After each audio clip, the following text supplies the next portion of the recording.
Crawford. Thank you, Presiding Officer. Over the course of the coming days and weeks, as we debate whether the people of Scotland are to be given a choice over the future direction of our country, one small but very important word should be our byword.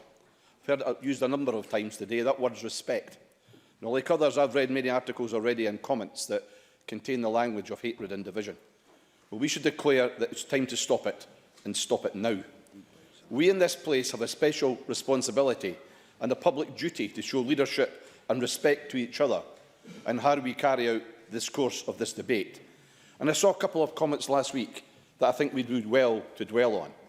Firstly, in an excellent blog from Chris Cregan, the Chief Executive of the Scottish Commission for Learning Disability, a couple of sentences from his blog sum up the kernel of the message he was trying to get across. He said, "If we characterise our opponents as divisive, we will divide. If we use the language of hate, we will create bitterness."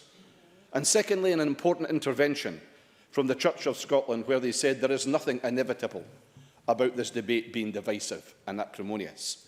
So I implore all of those who take part in this great debate, but particularly my colleagues and friends from across the parties in this Parliament, let's lead from the front and show respect for each other's point of view.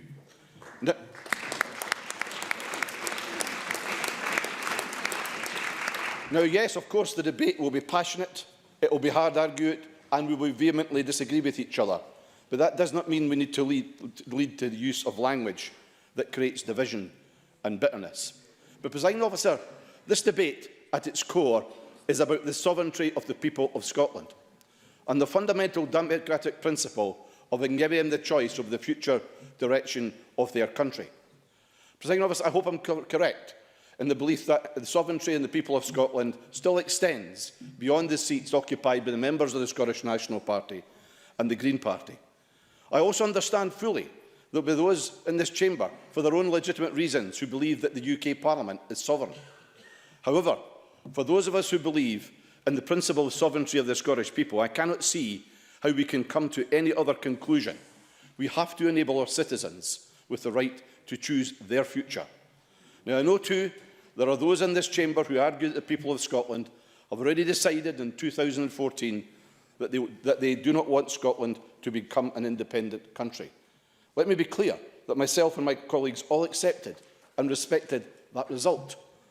Of course, though, it's not as simple as that, and to think otherwise is an exercise in delusion, because of the EU referendum result last year saw 62% of the people of Scotland choosing to remain within the EU, providing our country of Scotland with a democratic puzzle, a democratic conundrum, if you like. And that's not a conundrum that can or should be resolved by politicians in Holyrood or Westminster. Only the people who posed this conundrum in the first place have the responsibility, indeed the right, to resolve it, and that is the people of Scotland. That right of giving our people the choice to decide their future was, of course, strengthened by the election of an SNP government in last May. A government elected, and I say, as the First Minister has said, with a cast-iron mandate, with a manifesto that declared, and I want to repeat this because it's important, the Scottish Parliament should have the right to hold another referendum if there's a significant and material change in the circumstances that prevailed in 2014, such as Scotland being taken out of the EU against our will.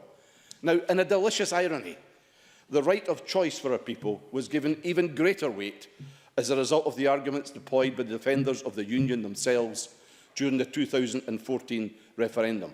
They argued strongly and with real passion that Scotland's place in the EU would be jeopardised if we voted yes. It was a central plank of the Better Together campaign.